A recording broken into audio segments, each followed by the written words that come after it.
Muy buenos días, hermanos. Abran sus Biblias, por favor, en Apocalipsis, capítulo 19, versículos 13 y 14. En esta mañana de domingo continuamos nuestro estudio. Ustedes han visto que hemos venido paso a paso, no estamos apresurados en terminar.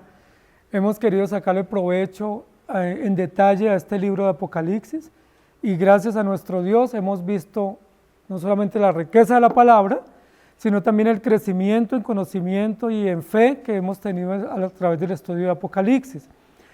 Estamos en el capítulo 19 describiendo inicialmente las bodas del Cordero y en segundo lugar en el capítulo 19 la venida del Señor. En el versículo 11 dice el apóstol Juan, vi yo el cielo abierto, y comienza como a describir una especie de película en un plano lejano que luego se va acercando, y a medida que se acerca en un primer plano comienza a describir detalles más específicos. Lo primero que él ve es el cielo abierto, ¿sí? Un plano distante, ¿sí? Un plano general, ¿sí? un panorama muy amplio. Luego describe un caballo, y un caballo de color blanco, y luego un jinete, y luego comienza a describir detalles como los ojos del jinete, ¿cierto? Las diademas que están en la cabeza o en el cuello del jinete, y luego ahora va a describir un poco más este jinete. El versículo 13 y 14 dice, estaba vestido, hablando del jinete, de una ropa teñida en sangre, y su nombre es el Verbo de Dios. Y los ejércitos celestiales, vestidos de lino finísimo, blanco y limpio, le seguían en caballos blancos. Este es un texto muy interesante de la Escritura y muy interesante en la descripción que está haciendo el apóstol Juan, porque Juan comienza describiendo a los creyentes que son invitados a la cena de las bodas del Cordero, la bienaventuranza de los que son recibidos a esta invitación, y luego la venida del Señor, que es la venida gloriosa y el evento final que estamos aguardando los creyentes en la historia, y describe que viene en un caballo, que el caballo es blanco. Luego describe aspectos de la presencia del jinete, ¿cierto? Uno de ellos son los ojos como llama de fuego, y luego lo que él ostenta en su cabeza y en su cuello, que son señales de victoria o símbolos de victoria, que son las diademas, ¿sí? Que son la suma de todas las victorias de Jesucristo. Y luego ahora dice, estaba vestido de una ropa teñida de sangre y su nombre es. ¿Sí? Y yo quiero que nos detengamos en esta mañana a analizar un poco en qué consiste eso que va a describir aquí el apóstol Juan, el Verbo de Dios. ¿Cuál es el nombre de ese jinete? Recuerden que en el versículo anterior decía que tenía un nombre que nadie podía conocer, pero aquí nos describe un nombre que es conocido, ¿sí? La pregunta es el mismo nombre o es otro nombre? ¿Sí? Si es el mismo, entonces ¿es conocido o es conocido? Porque en el versículo anterior nosotros terminamos diciendo que tenía un nombre escrito que ninguno conocía, sino él mismo. Sin embargo, en el versículo 13 Juan dice, y su nombre es, y nos describe un nombre conocido, ¿sí? Ahora yo quisiera que pensáramos un poco en el nombre. El nombre en nuestra traducción aparece en mayúsculas, ¿cierto? Como llamando la atención como un título honorífico o un título mayor, que es la identidad o la nominación con la cual se nombra a este jinete. Y dice que este título o este nombre es el Verbo de Dios. ¿Qué significa eso? Hace algunos años estuvo de moda una canción de Ricardo Arjona, ¿cierto? Un cantante guatemalteco, centroamericano, que titula Dios o Jesús no es verbo, Jesús no es sustantivo, sino verbo, ¿cierto? Y fue una canción que sonó mucho y posiblemente ustedes la escucharon o conocen la letra. Fue una canción que él la hizo para hacer una denuncia de la religiosidad y del cristianismo nominal, que muchos se la pasan congregados o teniendo prácticas en las iglesias, pero que no actúan en consecuencia. Realmente la canción fue una denuncia donde él dice, bueno, si Jesús existe y ustedes creen en él, ¿por qué no aman? ¿Por qué no sirven? ¿Por qué no predican? Y él se enfocó en la parte de la acción, es decir, la iglesia que testifica de Cristo debe actuar. ¿Y cómo es la forma de testificar de Cristo? Pues actuando, ¿sí? La forma de dar a conocer a Jesucristo es a través del verbo, y el verbo es acción, hechos de vida. ¿Sí? Yo no estoy diciendo que la canción fue bien hecha, porque la canción tiene o denota una terrible teología contra el carácter de Cristo. Si yo no estoy diciendo que esa letra sea buena, estoy diciendo el espíritu por el cual este cantante la hizo. Y él la hizo fue para llamar la atención a los cristianos o a los religiosos de que demuestren con sus hechos lo que ellos predican. ¿Sí? Pero la teología que está detrás de toda esa canción o toda la letra de la canción es contraria a la verdad bíblica. En conclusión, la canción de Ricardo Arjona es: Jesús es verbo, no sustantivo. Él es un hecho que genera acción o que produce hechos activos o que produce acciones concretas, pero él no es sustantivo, es decir, él no es sustancia. Y eso realmente niega el carácter de Jesús y niega el carácter bíblico, porque la pregunta de ¿Jesús es verbo no sustantivo o Jesús es sustantivo? Si decimos que él es verbo, es decir, un hecho, una acción, pero no es sustantivo, estaríamos negando la sustancia, es decir, la esencia. Y aquí nos va a decir el apóstol Juan que el nombre de ese jinete que viene sobre ese caballo blanco es el verbo. Y alguien diría, él es verbo. Si es verbo, no es sustantivo. Y en Juan capítulo 1, en el Evangelio de Juan, dice: en el principio era el verbo, y el verbo era con Dios, y el verbo era Dios. Entonces alguien pudiera decir otra referencia más para decir que Jesús es verbo, mas no es sustantivo. Pero no pudiéramos usar esas referencias para sacar de contexto todo el conjunto de la Escritura. Porque de hecho, Jesús es verbo, lo dice la Biblia, ¿sí? Pero Jesús también es sustantivo, ¿sí? Ahora, ¿qué es lo que queremos decir en esta mañana? Primero vamos a analizar un poco. El verbo es parte de la gramática, ¿cierto? Es una de las formas de las palabras que nosotros tenemos. En el idioma, generalmente en todos los idiomas, hay 8 tipos de palabras. Y un tipo de palabras son los verbos, ¿sí? Que son los verbos que ayudan para denotar acciones, movimientos o hechos o acciones. Los verbos son una de las 8 clasificaciones que tienen los sistemas gramaticales o los idiomas. Los sustantivos son otra forma de palabras u otra manera como se agrupan las palabras que nos permiten nominar. Los sustantivos nos permiten dar nombre a las cosas o nombre a las personas o dar o mostrar la sustancia de algo. Entonces, cuando nosotros decimos que Jesús es verbo, estuviéramos pensando en que el verbo es una forma de la gramática, es decir, es una forma de palabras, pero estaríamos inmediatamente negando todas las otras 7 maneras como se clasifican las palabras. Las palabras se clasifican en sustantivos, en verbos, en pronombres, en artículos, en adverbios, en adjetivos, ¿sí? Hay por lo menos 8 formas como se agrupan las palabras. Decir que Jesús es solo verbo es desconocer todo el resto de la palabra o la forma como se agrupan las palabras, ¿sí? Y estaríamos simplemente limitados a una clasificación exclusiva dentro de los sistemas gramaticales o idiomáticos y rehusando o rechazando el resto de la clasificación de términos. Sin embargo, la Biblia dice que Dios es la palabra en sí.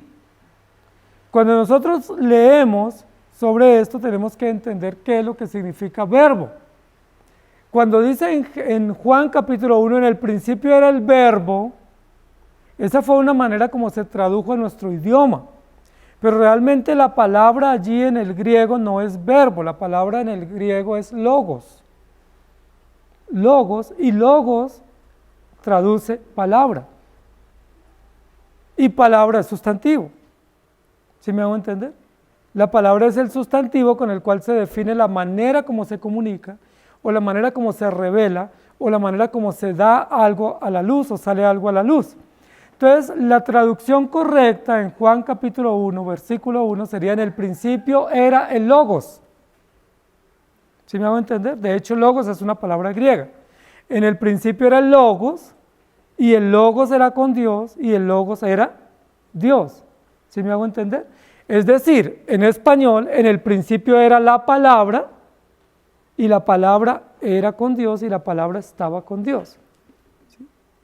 Entonces lo que queremos decir aquí es que si reducimos esa palabra al solo verbo, verbo es una de las formas como se agrupan las palabras. Pero si lo tenemos en la amplitud como está presentado en la Escritura, Juan capítulo 1, en el principio era el Logos, entonces Logos no es simplemente verbo, sino que Logos incluye todo el discurso. ¿Sí me hago entender? Es decir, que en el Logos estarían los sustantivos, los verbos, los adjetivos, toda la forma como se comunica. Es decir, Logos indicaría no solamente un término, sino todo el mensaje comunicado. Es decir, toda la manera como Dios se comunicó, toda la forma como a Él le plació revelarse o comunicarse a través de la palabra. Entonces, cuando aquí dice que el nombre de ese jinete es el Verbo de Dios, permítame un poco osadamente decir que aquí sería, y el nombre es el Logos de Dios, sería en el griego, y para nosotros sería, y el nombre es la palabra de Dios. ¿Sí me hago entender? Es decir, no se restringe a un tipo de palabras, sino que se amplía para decir que el nombre de ese jinete es la palabra de Dios, o un poco más descrito, sería toda la manera como Dios se ha revelado, se ha dado a conocer a nosotros. Nosotros conocemos a Dios porque Dios se reveló, no hay otra manera de conocerlo. Y la única manera de saber es porque Él comunicó a través de la palabra que Él existe. ¿Sí? Para los griegos, el Logos tenía un sentido un poco metafísico, un poco místico, porque para los griegos el Logos de Dios era la conexión entre lo espiritual y lo material, o la conexión entre lo trascendental y lo visible. Entonces ellos no tenían cómo conectar lo visible con lo no visible, y la única manera como ellos lo podían conectar decía que era a través del Logos. Es decir, el Logos era como una conexión, o una fuerza que une, o una fuerza que media entre lo visible y lo invisible. Ese pensamiento es incorrecto, porque ese es un pensamiento que viene del sistema griego o de la cultura griega. Es decir, que hay como un eslabón que une lo no visible con lo visible, y que ese eslabón o ese punto intermedio se llama Logos. Nosotros no creemos eso. Eso es filosofía mística o filosofía gnóstica.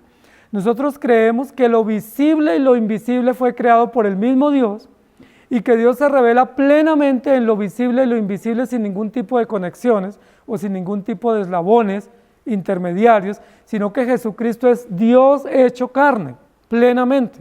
¿Sí me hago entender? Que Él, siendo plenamente Dios, se hizo plenamente hombre para revelarnos todo el propósito, pero que Él no es un punto intermedio de conexión, o que Él no es como un Dios rebajado que se presenta para poner en conocimiento al Dios verdadero. Entonces, lo que yo quiero que nosotros estudiemos en esta mañana, basado en esa verdad que se nos presenta en el texto, es: ¿Dios es verbo o sustantivo? Entonces, pudiéramos decir que Dios no es ni verbo ni sustantivo en el sentido literal, sino que Dios, Jesús, es Dios, y Dios plenamente revelado y revelado a través de la palabra de Dios, y que la manera absoluta como conocemos a Dios es a través de la revelación que Él da por la palabra, y de la manera práctica como lo conocemos es a través de la creación. Pero que nosotros tenemos que estar plenamente seguros que el Logos de Dios es la revelación de Dios para nuestro conocimiento. Vamos a leer algunos textos. Salmo 33, versículo 6. Por la palabra de Jehová fueron hechos los cielos, y todo el ejército de ellos por el aliento de su boca. ¿Por qué fueron hechos los cielos y la tierra? Por el poder o por la revelación de la palabra de Dios. Salmo 107, versículo 20, dice: envió su palabra y los sanó, y los libró de su ruina. Envió su palabra, no dice envió su verbo, sino Él dio su palabra, emitió su voluntad, y las cosas acontecieron. Y Salmo 119, 89 dice: para siempre, oh Jehová, permanece tu palabra en los cielos. Tu palabra permanece por siempre. Y luego en el Salmo 147, versículos 15 al 18, dice, y envía su palabra a la tierra, velozmente corre su palabra, da la nieve como lana y derrama la escarcha como ceniza, echa su hielo como pedazos ante su frío, ¿quién resistirá? Enviará su palabra y lo derretirá, soplará su viento y fluirán las aguas. Eso dicen los salmos en varios lugares, que por el poder de la palabra, es decir, por la decisión de Dios o por la manera como Dios se comunicó a través de la palabra, Él creó todas las cosas, las que nosotros vemos y las que no vemos también. Entonces, cuando aquí nosotros queremos definir si Jesús es verbo o es sustantivo, tenemos que decir que Jesús es la palabra de Dios, que Jesús es la revelación plena a través de la palabra de Dios. Lo primero que nos dice este versículo que estamos estudiando es que esa palabra de Dios, o como dice aquí, ese verbo o ese logos de Dios, aparece sobre el caballo vestido de una ropa teñida en sangre. Vamos a describir tres cosas en este versículo, y lo primero que vamos a describir es que estaba vestido, pero que su vestido tiene una característica muy especial, muy impresionante para Juan, muy impactante para Juan, un detalle que no puede pasar desapercibido en la descripción, no es que estaba vestido. Se supone que si viene en un jinete y es un caballo blanco y representa a un rey o un juez, pues viene vestido. Los reyes siempre desfilaban vestidos y muy bien vestidos, ¿sí? Los sacerdotes también desfilaban vestidos muy bien vestidos. ¿Recuerdan cuál era el vestuario de los sacerdotes? Lino blanco y resplandeciente, era el vestuario de los sacerdotes. Y todo el vestuario que es descrito en Levítico era muy honorífico, ¿sí? Era un vestuario muy elegante. Y Jesús aquí representa como jinete un sacerdote, un juez, pero también representa un rey. Y los reyes siempre vestían muy bien. Eran conocidos los reyes por su elegancia y por su lujo como vestían. Entonces, que aquí nos diga que este jinete viene sobre un caballo blanco vestido, pues casi que sería un detalle que sobra, ¿sí? Porque uno supondría que viene vestido. Es igual como uno dice, ahí está entrando la novia, y uno dice, ¿viene vestida? Pues uno no preguntaría eso. Porque uno sabe que si está en una boda y aparece la novia en el escenario, pues ella viene con el mejor vestido, ¿sí? Más bien uno preguntaría, ¿cómo es el vestido? ¿Sí? ¿Qué tan elegante? O de qué color? O con qué brillo? Pero uno no diría, viene vestida, porque sería casi, sobraría ese detalle. Pero aquí el detalle no es lo que Juan nos va a decir que venía vestido, sino cómo esa ropa venía.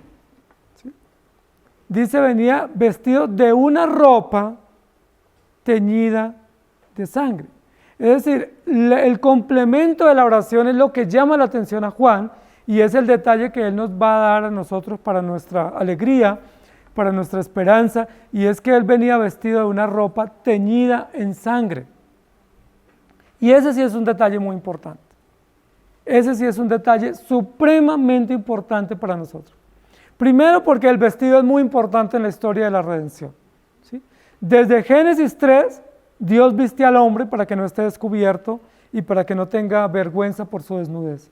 Desde Génesis 3, Dios se encarga de cubrirnos con manto de justicia y con vestido de gozo para que nosotros estemos bien vestidos y presentados. Siempre, ¿sí? Desde Génesis 3, Jesús mismo o el ángel de Jehová se encarga de matar unos animales y tomar unas pieles y cubrir la desnudez de Adán y Eva que estaban en el huerto desnudos por el pecado. Entonces el vestido juega un papel muy importante. Cuando Jesús nació, ¿recuerdan cuando fueron los pastores a visitarlo, cómo lo encontraron? Estaba envuelto en pañales. Es decir, ¿cómo vieron a Jesús? Vestido, cubierto. ¿Sí? Los niños nacen desnudos, pero no dice que lo encontraron desnudo. Por muchas razones de seguridad, de dignidad, de protección y también de calefacción, el bebé estaba envuelto en pañales. Pero la Biblia registra ese detalle. Dice, cuando los pastores fueron, lo encontraron envuelto en pañales. ¿Por qué ese detalle?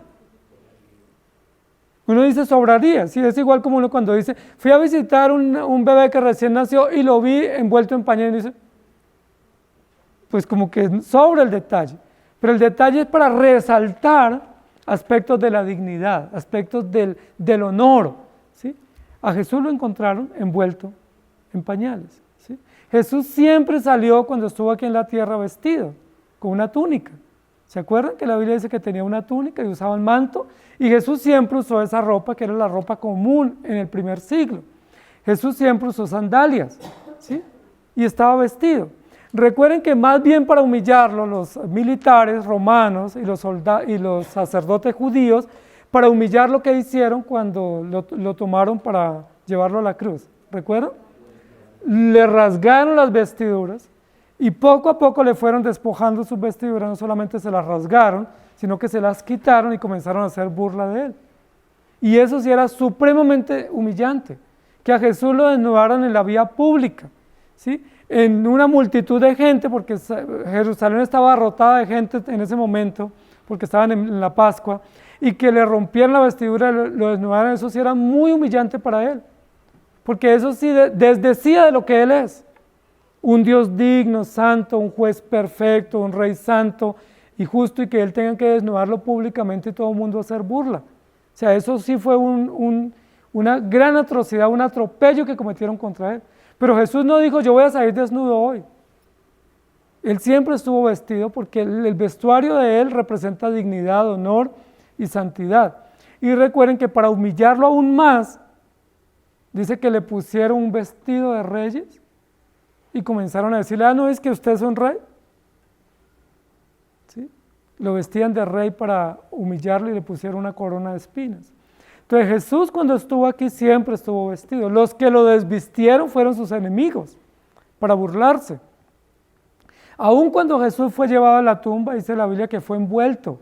Recuerda, su cuerpo, su cadáver fue envuelto en unas sábanas nuevas, blancas, y en unas sábanas impregnadas de algunas fragancias aromáticas.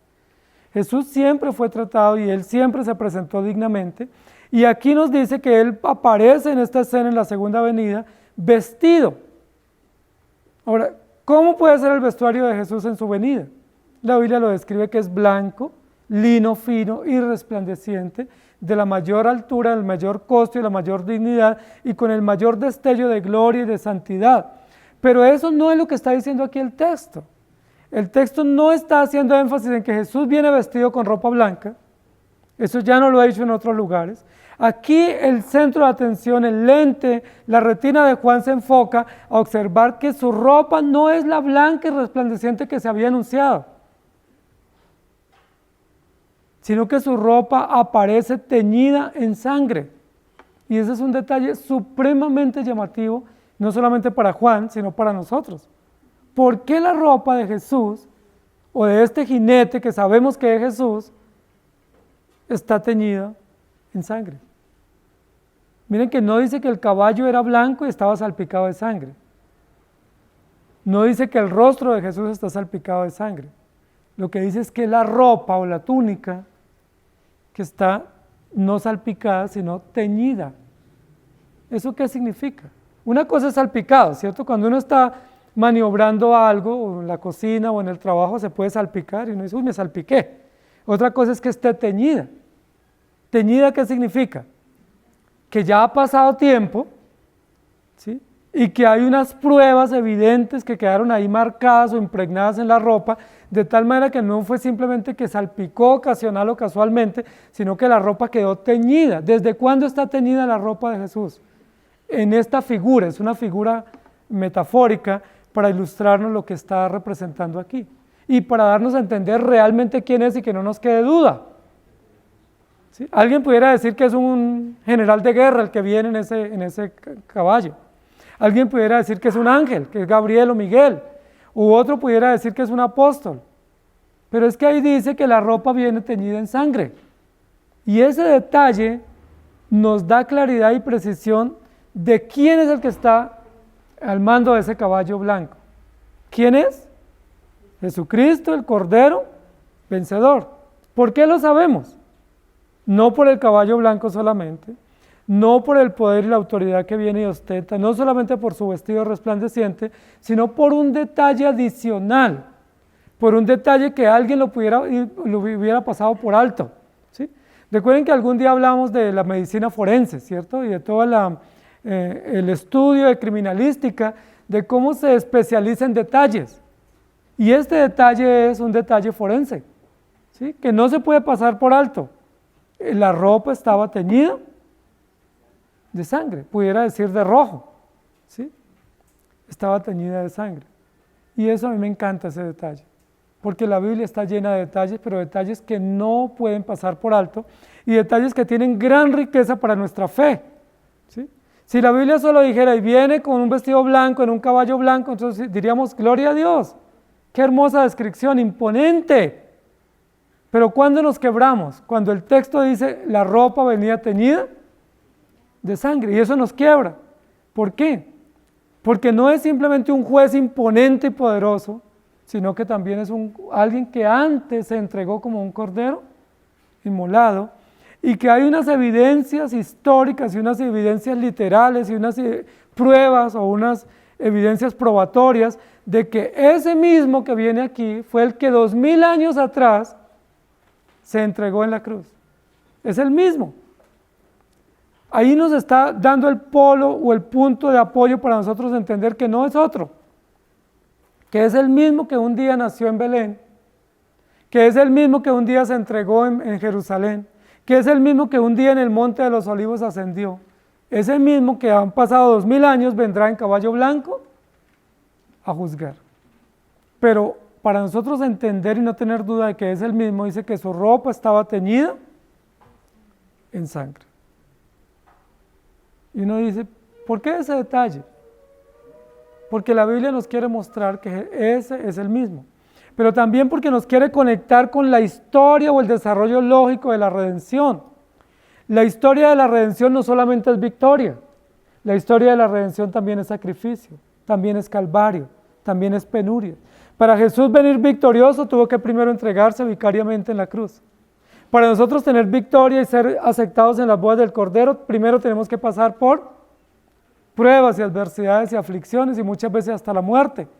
Sí, eso lo que nos está diciendo es, cuando Él desfila victorioso, ese desfile victorioso no es inusual o no está desprovisto de toda una historia de sacrificio, de sufrimiento y aún de muerte.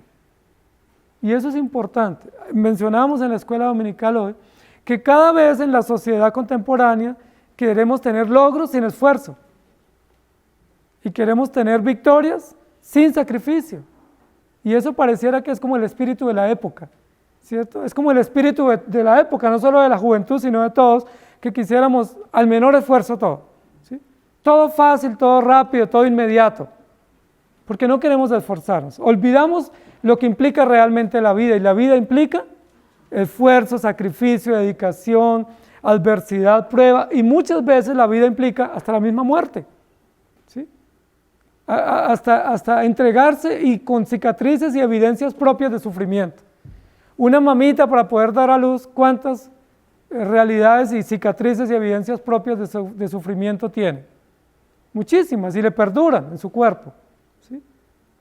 Hay cicatrices en el cuerpo que perduran toda la vida en la mamá para dar testimonio de ¿qué? De que ese hijo lo tuvo con dolor, que para tener ese hijo le tocó arriesgar su propia vida. Y nosotros como padres tenemos muchas cicatrices y evidencias en el cuerpo que dan testimonio de que esos hijos que estamos criando, pues no los criamos simplemente con buenos deseos. Para criarlos y sacarlos adelante, ¿qué nos implicó? Esfuerzo, sacrificio, lágrimas, cicatrices, heridas, dolor, para que después esos hijos estén grandes y algunos ya no se acuerden de nosotros. ¿Sí? Trabajo duro, pero lo que la Biblia nos está diciendo acá, Jesucristo está desfilando imponentemente, es el evento más glorioso esperado en la historia, la venida del Señor. Pero para que usted no se le olvide, Juan lo ve con su ropa teñida de sangre. Es algo así como si Juan regresara al Calvario y pudiera ver ese mismo Cordero en pie, pero él lo recuerda cuando murió. Juan presenció. Recuerden que Juan fue el único apóstol que se quedó hasta el final, junto a la cruz. ¿Sí? Todos los demás corrieron y se fueron a otros lugares, unos se fueron a pescar, otros se fueron a remendar las redes, otros se fueron para Emaús, se fueron de viaje, cada uno cogió para un lado distinto. Pero Juan es el único que se quedó hasta el atardecer junto a la cruz.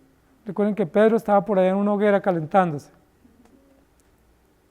Pero Juan se quedó hasta el final. ¿Y qué pudo ver Juan hasta el final? ¿Qué quedó grabado en la retina de Juan hasta el final? ¿Sí? ¿Qué impactó en la mente, en la conciencia de Juan? Pues no solamente la entrega de Jesús, sino todos los detalles.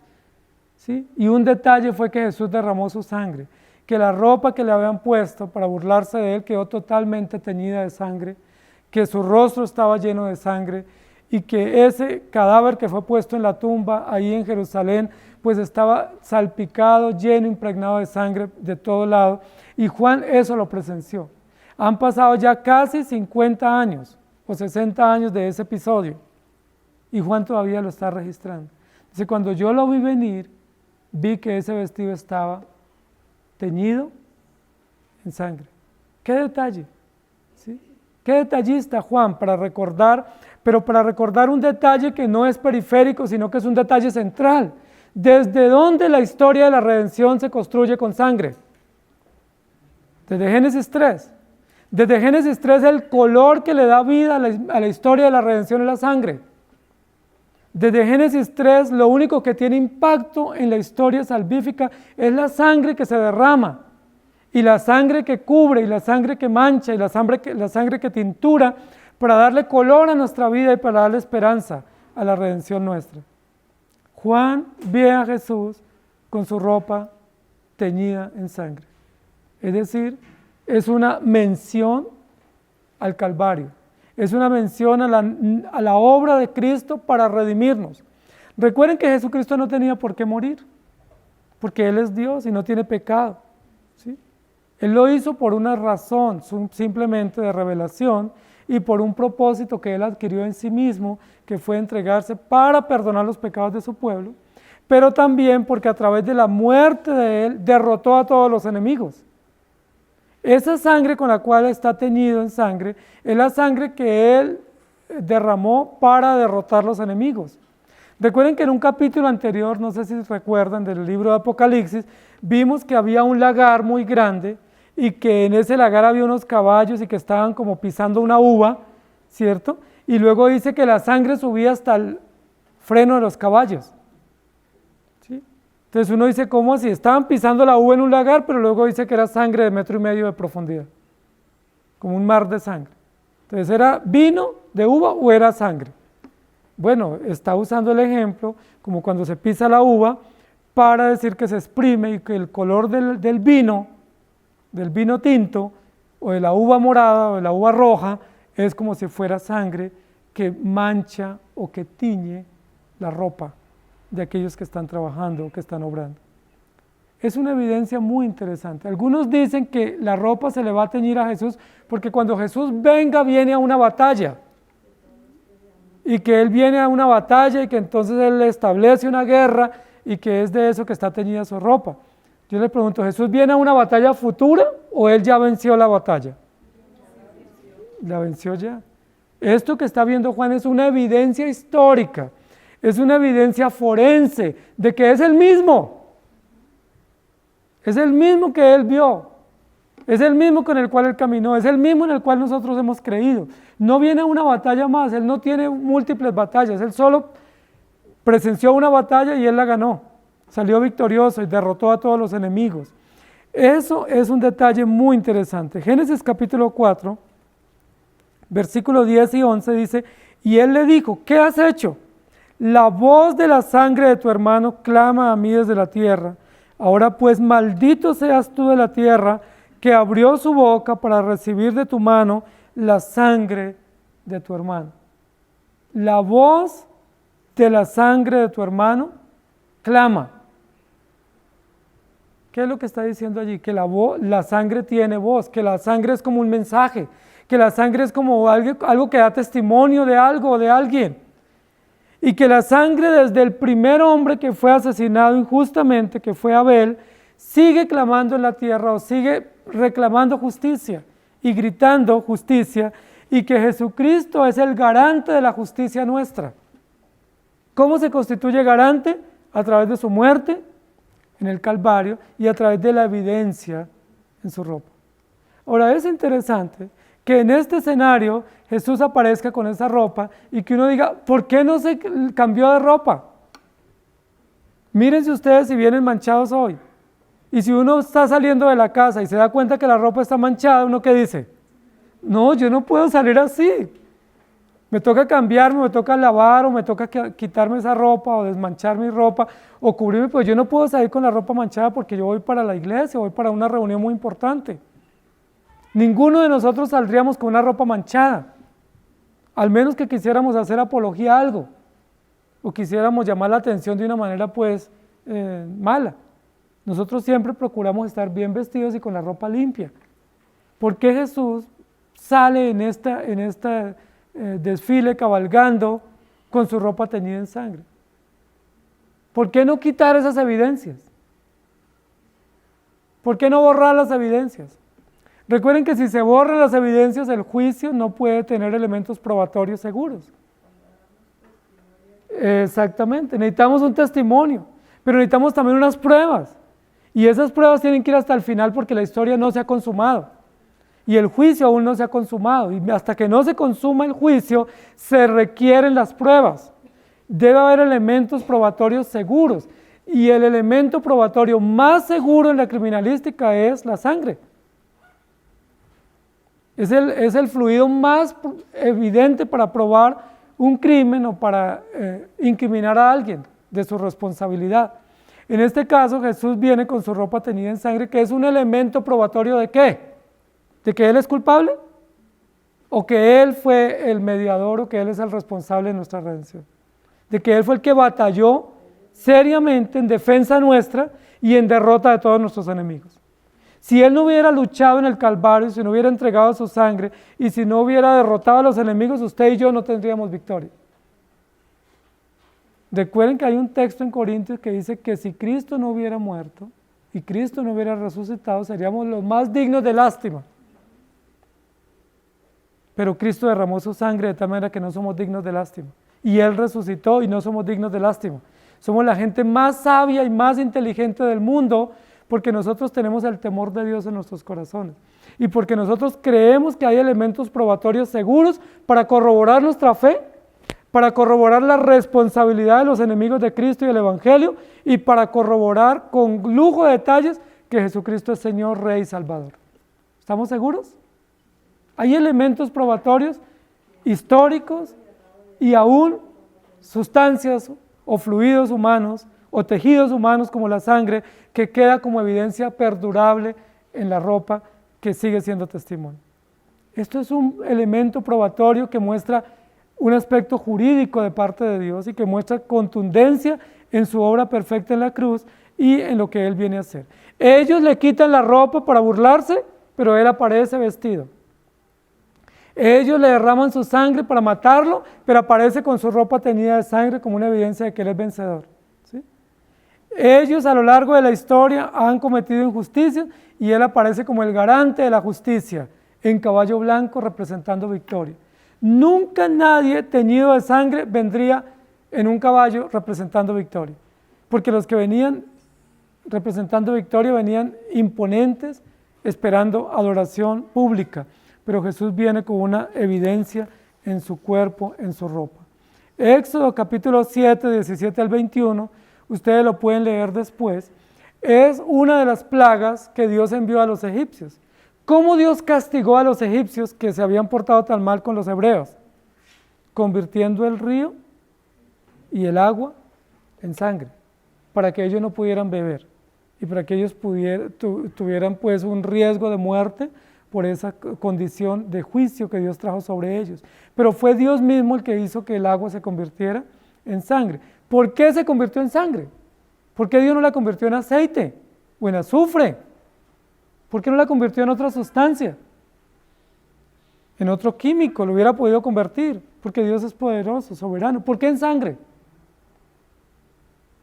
Porque era una señal de justicia y era una señal de denuncia también de las injusticias cometidas, pero la justicia que Dios hace contra ellos y sobre ellos. El río se convierte en sangre. ¿Recuerdan qué era lo que ellos estaban haciendo antes de que vinieran esas plagas? Asesinando niños, derramando sangre injusta de niños y de muchos hombres, tratándolos inclementemente. Dios dice, listo, ustedes están derramando sangre injusta, entonces viene juicio, pero el juicio es con sangre.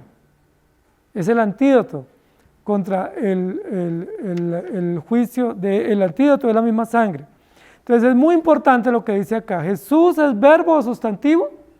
Jesús es la palabra de Dios, que no solamente actúa en el corazón nuestro, sino que también es la esencia, es la sustancia, es el ser, es todo para nosotros poder vivir y poder creer. En Isaías capítulo 63, 1 al 6 dice, ¿quién es este que viene desde Edom, de Borra, con vestidos rojos? Este hermoso es su vestido que marcha en la grandeza de su poder. Yo el que hablo en justicia, grande para salvar.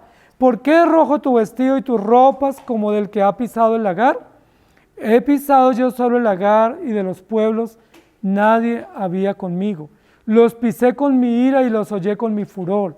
Y su sangre salpicó mis vestidos, manché todas mis ropas, porque el día de la venganza está en mi corazón y el año de mis redimidos ha llegado.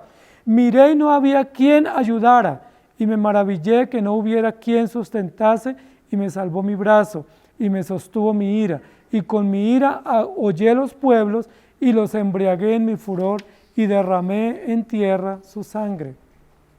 Isaías, el gran profeta hebreo, 700 años antes de que Jesucristo naciera, había profetizado que un día Jesucristo desfilaría en un gran caballo con vestidos rojos. Esto es lo que nos está diciendo Juan. Juan corrobora en la visión la profecía de Isaías en el capítulo 63 del profeta. ¿Cómo les parece eso? ¿No es extraordinario? Isaías dijo, yo veo que viene un gran hombre con espada y en caballo blanco, con vestidos rojos. Y él mismo pregunta, ¿y por qué viene con vestido rojo? Si siempre debiera venir con vestido blanco. Dice, porque el vestido era blanco, pero se le tiñó de rojo por la gran batalla que tuvo contra los enemigos del pueblo de Dios, incluido Satanás. Es esto extraordinario, este detalle. Es un detalle que no es periférico, que no es irrelevante, sino por el contrario, es un detalle central. Es lo más relevante en el relato de Juan, acá en la visión, corroborando la profecía antiquísima de Isaías, que decía que un día el Señor viene, pero viene con las evidencias propias de que Él derramó su sangre y enfrentó una gran batalla en su ira contra todos los enemigos que a lo largo de la historia han prevalecido, pero no prevalecerán más. Lo segundo que dice el texto es, y su nombre es, no solo tiene vestido, señal de dignidad, señal honorífica, una prueba documentada de la evidencia de que Él es el vencedor, y una prueba también que incrimina a todos los enemigos, sino que además de eso describe el nombre, y su nombre es, ¿cuál es el nombre? El Verbo de Dios, el Verbo de Dios, el Logos de Dios. ¿Cuál es el nombre que le da Juan aquí? El Logos de Dios. Tradúzcase la palabra de Dios. Y su nombre es la palabra de Dios. Y esto es otro detalle que no puede pasar por alto, porque aquí no es simplemente un hecho histórico o una visión pasajera que tiene Juan. Lo que Juan está describiendo es la contundencia del mensaje histórico que se ha revelado desde el comienzo. Cuando uno abre las Escrituras, Génesis capítulo 1, dice, en el principio creó Dios los cielos y la tierra y dijo Dios, ¿sí? O habló Dios, ¿sí? O se comunicó Dios. Es decir, ¿desde cuándo comenzamos a ver que Jesucristo es la palabra de Dios? Desde Génesis 1.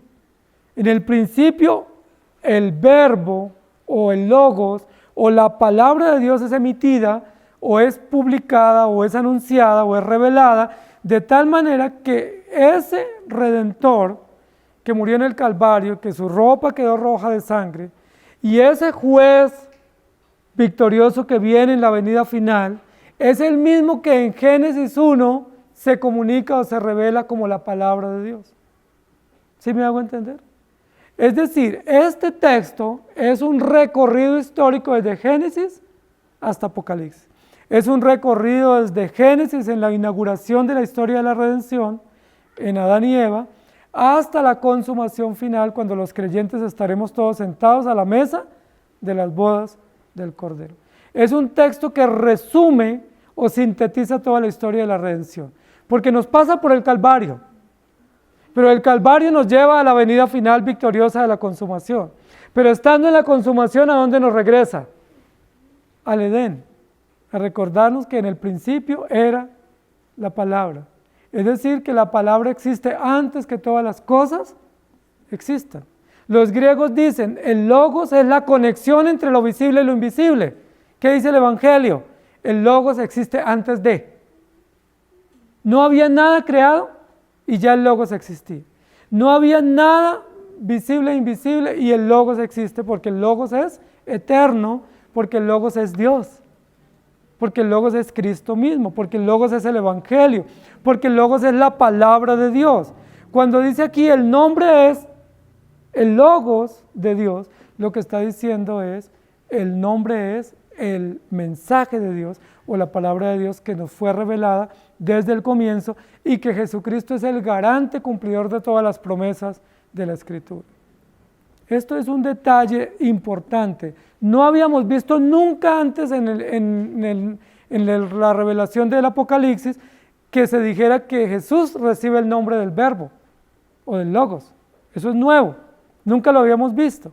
Sí, habíamos dicho que es Señor de señores, que es Rey, que es Juez, que es el Salvador, que es el Cordero, que el Cordero inmolado, pero nunca habíamos tenido esta mención tan contundente. Pero si ustedes van a Apocalipsis, ¿sí? en el capítulo 1 de Apocalipsis, cuando introduce este libro, dice la Biblia que Juan les habló de presentar o de predicar la visión, manifestar a los siervos de Dios las cosas que han de suceder. Dice que ha dado testimonio de la palabra de Dios. ¿Se acuerda Apocalipsis 1:2? Ha dado testimonio de la palabra de Dios. Pudiera decir ahí, ha dado testimonio del logos de Dios. Y aquí nos dice, en sostenido, que ese jinete es el verbo de Dios. Es decir, es la palabra de Dios que cuando se comenzó a revelar. Desde Génesis, capítulo 1. De Génesis 1 se revela la palabra. Y la palabra de Dios no es simplemente una mención. Recuerden eso, porque nosotros, la palabra nuestra ya no tiene valor. Sí, vivimos en una época en la que la palabra nuestra no vale nada. Nosotros decimos y esas palabras se las lleva el viento. ¿Sí? De hecho, ya hoy en día ni siquiera los documentos tienen valor, porque muchos documentos se pueden invalidar o se pueden alterar con otro documento, se pueden modificar, de tal manera que ya uno no puede decir, mira, aquí se dijo, porque eso se soluciona fácil, se puede cambiar. Pero cuando hablamos de la palabra de Dios, la pregunta que tenemos que hacernos es, ¿la palabra de Dios tiene valor? ¿O es una palabra que se la lleva pues el viento? Recuerde que la misma Biblia dice que ninguna palabra de las que Dios ha dicho caerá a tierra, sino que todas se cumplirán. Y que ni una tilde ni una coma pasará por tierra, sino que todas se cumplirá. ¿Qué es lo que está diciendo? La palabra de Dios sí tiene valor, y tiene autoridad, y tiene permanencia. De tal manera que si aquí nos dice que Él es el verbo de Dios, ¿qué es lo que nos está diciendo? Él es el todo. Él es desde el principio hasta el final el mismo. Y Él es el invariable, porque la palabra no tiene variación. La palabra no puede modificarse porque es la palabra de Dios, que define a Dios mismo y que es Dios mismo. Él es la palabra. Y esta mención es importante porque nos habla de que Él fue prometido, que Él fue esperado y que Él fue cumplido. ¿Sí? Para a veces cuando a nosotros nos vienen dudas, si Él es el que fue prometido, ¿sí? O si será verdad todo lo que la Biblia dice, pues aquí este texto nos recuerda que sí, porque Él es la palabra cumplida de Dios, pero también es la palabra prometida, pero también es la palabra esperada. Él es el verbo de Dios. Juan capítulo 17, versículo 5 y versículo 24 dice, ahora pues, Padre, glorifícame tú al lado tuyo, con aquella gloria que tuve contigo antes que el mundo fuese. Padre, aquellos que me has dado, quiero que donde yo estoy, también ellos estén, para que vean mi gloria que me has dado, porque me has amado desde antes de la fundación del mundo. Logos no es la conexión, logos es la esencia, es todo, el ser de Dios desde antes de las cosas visibles. Mateo 1, 20 y 21 dice, y pensando él en esto, he aquí un ángel del Señor le apareció en sueños y le dijo, José, hijo de David, no temas recibir a María tu mujer, porque lo que en ella es engendrado del Espíritu Santo es, y dará a luz un hijo y llamará su nombre Jesús, porque él salvará a su pueblo de sus pecados. Entonces la mención o la expresión, el verbo de Dios, nos lleva directamente al Génesis. Él es la revelación de Dios, una revelación del Dios invisible, hecho visible a través de la encarnación, pero también a través de la palabra, a través de todo el mensaje. Recuerden que la síntesis de toda la escritura es Jesucristo. El cumplimiento de toda la escritura se llama Jesucristo. Por eso sin fe en Jesucristo es imposible ser salvos. Usted puede entender la literatura bíblica, la puede predicar, la puede comprender, aprender, memorizar, pero si usted no entiende una mínima verdad, y es que toda la escritura se reduce a Jesucristo o se sintetiza en Jesucristo, usted no ha entendido nada. Por eso hay muchos filósofos que usan la Biblia, y hay muchos sociólogos que usan la Biblia, y hay muchos de diferentes ciencias que usan la escritura, astrónomos y todo eso. Pero si ellos no creen que el cumplimiento de la escritura es Jesucristo, ellos no han entendido nada. Usted y yo tenemos la diferencia porque hemos entendido por la fe, no por mérito propio, que toda la escritura se sintetiza o indica o revela o manifiesta a Jesucristo. Y luego el versículo 14 dice, y los ejércitos celestiales, vestidos de lino fino, blanco y limpio, le seguían en caballos blancos. Otro detalle, otros detalles más. Y los ejércitos celestiales, y este es un detalle supremamente importante aquí para nosotros, además de lo que hemos dicho, porque nos habla de toda una corte o todo un séquito que acompaña o que sigue o que respalda o que atestigua las victorias de este jinete. ¿Sí? Ese séquito tiene una característica muy especial, dice, es un séquito celestial que lo conforma todo un ejército, es decir, una gran multitud de seres, vestidos de lino finísimo, blanco y limpio, y van también en caballos blancos. Es toda una corte, es todo un despliegue militar, ¿cierto? Es como una parada militar, ¿sí? De un ejército, un séquito grandioso, con unas características inusuales para nosotros, que describe ese cortejo. Pero llama mucho la atención que es la primera vez en la historia de la encarnación de Jesucristo que Jesucristo va a aparecer con un séquito tan numeroso y tan distinguido. Cuando Jesús nació, recuerden que le anunciaron a los pastores unos ángeles, pero Jesús nació en la inhóspita oscuridad, a las afueras de una granja. Jesús no fue visitado por grandes personalidades, ¿sí? No hubo anuncio en los periódicos, no hubo un desfile de personas a visitarlo. Jesús nació entre los más humildes y de la manera más insignificante y más olvidada posible. ¿Cómo nosotros sabemos cómo nació? Porque la Biblia lo dice. Pero si la Biblia no lo registrara, nosotros sería desconocido para nosotros. ¿Sí? Porque los poderosos, los grandes, los empresarios, los ricos, los militares, no se dieron cuenta, no se dieron por enterados de lo que sucedió. Jesús tuvo que nacer, José y María solos, enfrentando el nacimiento de Jesús. Todo el riesgo, todo lo fatal, lo desgastante de un alumbramiento en la oscuridad, sin ningún tipo de ayuda médica, sin ningún tipo de recursos, sin a quién llamar, sin a quién pedir auxilio. Entre la vida y la muerte, y Jesús nace y llega en lo más humilde y lo más abandonado, en lo más miserable de este mundo. Así nació Jesús. ¿Cómo Jesús creció? En un pueblo olvidado, era un pueblo de los más olvidados del mapa en ese momento. ¿Sí? De hecho, cuando alguien decía, yo soy de Nazaret, se burlaban. ¿Sí? Y le decían, de Nazaret no puede salir nada bueno, eso es un tierrero, es un polvero, eso es un pueblo olvidado, eso no nace nada bueno por allá. De allá se crió Jesús. ¿Quién supo cómo se crió? ¿Qué condiciones, qué circunstancias, qué adversidades, qué necesidades tuvo? La Biblia lo omite. Simplemente nos dice que vivió en el lugar más humilde y más apartado en la sociedad judía del momento. No en el gran centro de poder que era Jerusalén, o en el gran centro comercial que era Capernaum. Nació en Nazaret, de una familia humilde, en una aldea olvidada. Allá se crió, allá vivió. ¿Cuántas necesidades pasó? Imagínense. ¿Cuántas situaciones difíciles?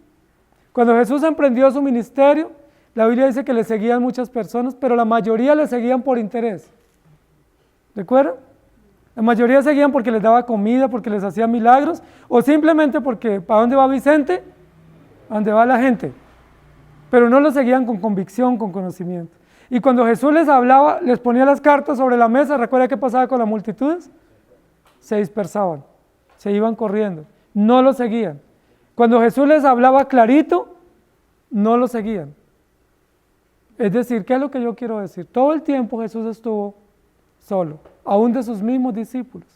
Muchos de los discípulos, dice la Biblia, que le seguían, pero aún no creían en él, ¿recuerdan? Aún viendo sus milagros no creían en él. Juan Bautista aún al final manda a preguntar, ¿eres tú o esperamos otro? O sea que Juan Bautista también dudó de Jesús. Increíble. En el momento cuando Jesús más necesitó a sus discípulos, el día antes de ser entregado, mi alma está muy angustiada hasta la muerte, llamó a sus discípulos a orar, y recuerdan cómo estaban todos, cargados de sueño, y no pudieron soportar ni siquiera una hora. Y Jesús dice, mi alma está muy angustiada, acompáñenme a orar. Y los discípulos decían, estamos con mucho sueño, no podemos. ¿Cómo Jesús tuvo que afrontar la crucifixión? Solo. Aún sus discípulos lo abandonaron, aún todos los que Él les hizo milagros lo abandonaron. Todos corrieron, todos solo. La resurrección solo, la ascensión sola. Pero va a haber un evento que es el final en el cual habrá una gran diferencia. Este evento que es la venida del Señor, la diferencia notable es que en el escenario Jesús aparecerá, pero no aparecerá solo. No aparecerá abandonado y solitario, no aparecerá ni humillado ni para ser humillado. Jesús aparecerá victorioso con su gran nombre, que es la palabra cumplida, o la palabra encarnada, o la palabra fiel y digna de ser obedecida y recibida, pero con una corte celestial innumerable, de hombres, de mujeres vestidos de lino finísimo, blanco y resplandeciente, que le seguían en caballos blancos. Extraordinario. ¿Quiénes conforman ese séquito? Muchos dicen que son ángeles y cortes celestiales, pero aquí dice que vienen con lino finísimo, y en los textos anteriores decía que los salvos van a estar vestidos con lino fino, blanco y resplandeciente, y también dice que vienen en caballos blancos. Es muy probable, lo más acertado, que esa corte o ese séquito lo conformen creyentes victoriosos que celebran la victoria y atestiguan que hacen parte del botín que Cristo ganó en la guerra o que Cristo ganó en la batalla contra los enemigos del Cordero. Nunca más Jesús va a estar solo. Nunca más Jesús va a estar desprovisto de una compañía fiel, se llama la iglesia. Por eso habla de las bodas, que es el encuentro o la consumación de la historia, donde plenamente Jesús gozará por la eternidad de un séquito fiel y digno representante de su adoración. Por ahora no somos tan buenos, dignos representantes de su adoración. Debiéramos serlo, pero no lo somos. ¿Sí? Porque ahora sí, pero todavía no. Pero llegará el momento y en su venida donde todos estaremos impecablemente presentados, no para hacer honor o gala de lo que ganamos, sino para hacer gala de quién fue el que logró todo eso a nuestro favor. Es muy interesante que el vestido del séquito se describe como blanco. No dice que iba teñido de sangre, porque usted y yo no tuvimos que batallar nada. Usted y yo no hemos tenido que hacer nada, porque todo lo hizo Jesucristo. ¿Sí? Él viene vestido con su ropa teñida, y la nuestra ¿cómo va a estar? Impecablemente blanca, ¿sí? Limpia, fina, digna, honorífica, Y eso honra más no a quien lleva el vestido, sino a quien aparece con su ropa teñida de sangre. Porque para que usted y yo ostentemos en el día final ese vestido blanco, ¿quién tuvo que teñirse su sangre? Para que nuestros hijos crezcan, ¿quiénes tuvieron que sacrificarse? Unos padres, unas madres. Cosa que a veces pasamos por alto, ¿cierto? A veces olvidamos que para que nosotros estemos aquí donde estamos, unos padres tuvieron que invertir en nosotros. Lágrimas, sangre, esfuerzo. Que para que disfrutemos de una iglesia, alguien tuvo que esforzarse. Que para que disfrutemos de nuestra redención eterna, alguien tuvo que dar su vida. Y en este caso se llama Jesucristo. Él con su ropa teñida en sangre y nosotros con nuestra ropa blanca. Casi que pudiéramos decir, no debiera ser así. Debiera ser la nuestra teñida. Pero es que no hicimos nada. No hicimos nada. Él lo hizo todo por nosotros. Él entregó su vida y su ejército celestial es una honra, es todo un mérito para Él, es una prueba nuevamente de que Él ganó la victoria, que Él ganó la guerra, que Él aseguró todo para nosotros y prueba de ello es el séquito que lo acompaña. La innumerable corte que lo acompaña atestigua de que Él es el Cordero vencedor. Por eso en Mateo capítulo 5, versículo 3 al 12, se nos narran las bienaventuranzas. Bienaventurados los pobres en espíritu, porque de ellos es el reino de los cielos. Bienaventurados los que lloran, porque ellos recibirán consolación. Bienaventurados los mansos, porque ellos recibirán la tierra por heredad. Bienaventurados los que tienen hambre y sed de justicia, porque ellos serán saciados. Bienaventurados los misericordiosos, porque ellos alcanzarán misericordia. Bienaventurados los de limpio corazón, porque ellos verán a Dios. Bienaventurados los pacificadores, porque ellos serán llamados hijos de Dios. Bienaventurados los que padecen persecución por causa de la justicia, porque de ellos es el reino de los cielos. Bienaventurados sois porque por mi causa os vituperen y os persigan, y digan toda clase de mal contra vosotros mintiendo. Gozaos y alegraos, porque vuestro galardón es grande en los cielos, porque así persiguieron a los profetas que fueron antes de vosotros. Queridos hermanos, estos detalles de este texto nos deben llevar a humillarnos más delante de nuestro Dios y a engrandecer más a nuestro Señor, porque Él dio su vida por nosotros. Tú y yo no hicimos nada. ¿Sí? Es igual como nuestros hijos no hacen mucho o a veces no hacen nada. ¿A quiénes les toca hacer todo? A los padres. ¿Sí? A veces los padres. Y a veces los padres solo cosechamos desprecio de los hijos cuando debiéramos cosechar honra, admiración y gratitud.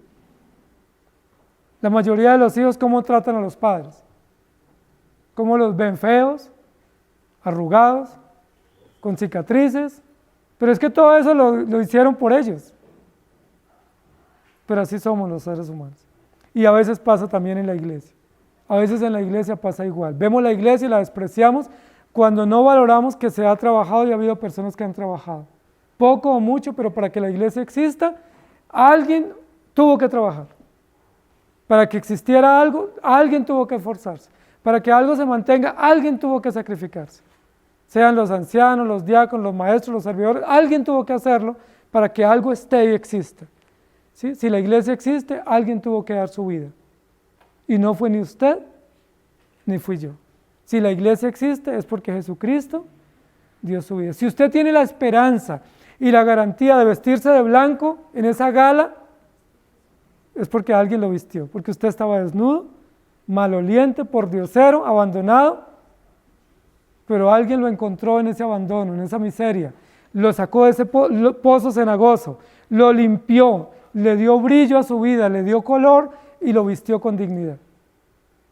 De tal manera que ese mérito no le pertenece a usted, sino que le pertenece a aquel que lo hizo, a aquel que no tuvo cuidado de buscarte en el pozo cenagoso, aquel que no tuvo vergüenza y no miró al que dirán, sino que te encontró allá y te recogió.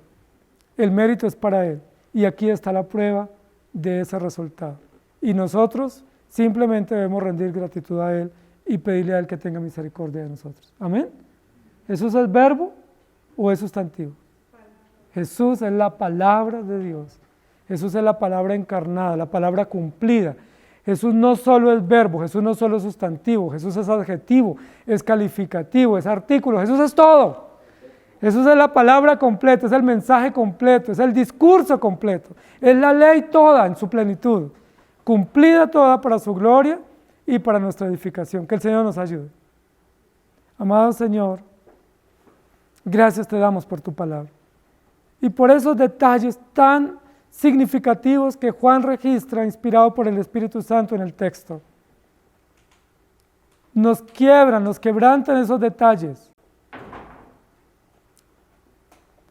porque esos detalles no solamente hacen honor a ti, a lo que tú eres, sino hacen también un registro de lo que nosotros somos, pecadores necesitados de un Salvador, míseros pecadores desnudos y abandonados, totalmente malolientes, hijos abandonados, pero tú nos trajiste.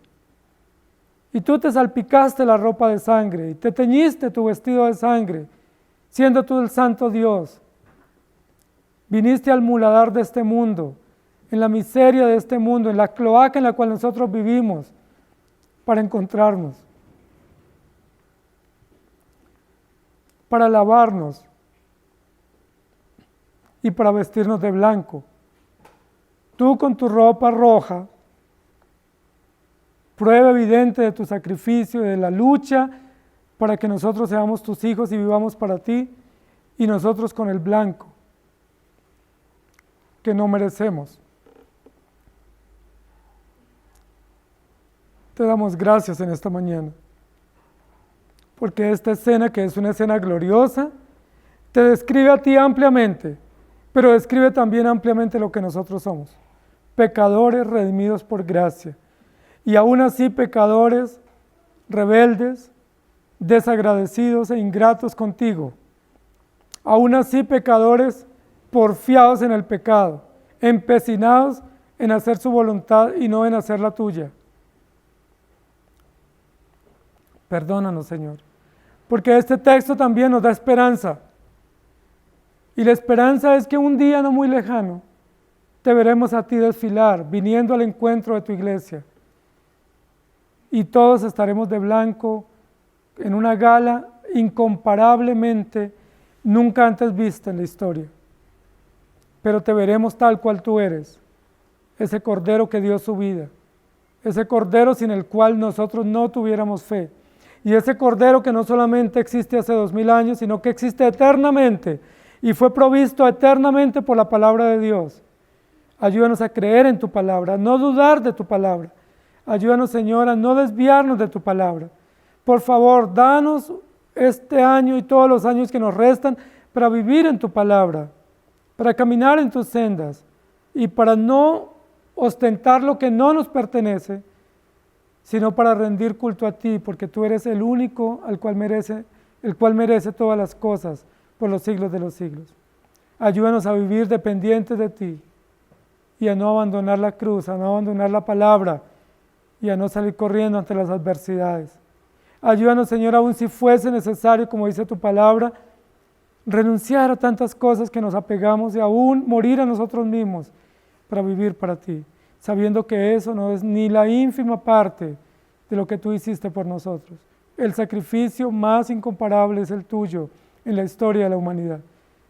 Tanto así que aún en un mundo incrédulo, todavía lo reconoce porque ese sacrificio partió la historia, o mejor, unió la historia, cumpliendo promesas de redención. Te damos gracias y nos confiamos en tus brazos, plenamente agradecidos, pero también humillados, avergonzados, pero muy esperanzados en ti. En Cristo Jesús oramos. Amén. Que el Señor les bendiga, querida iglesia.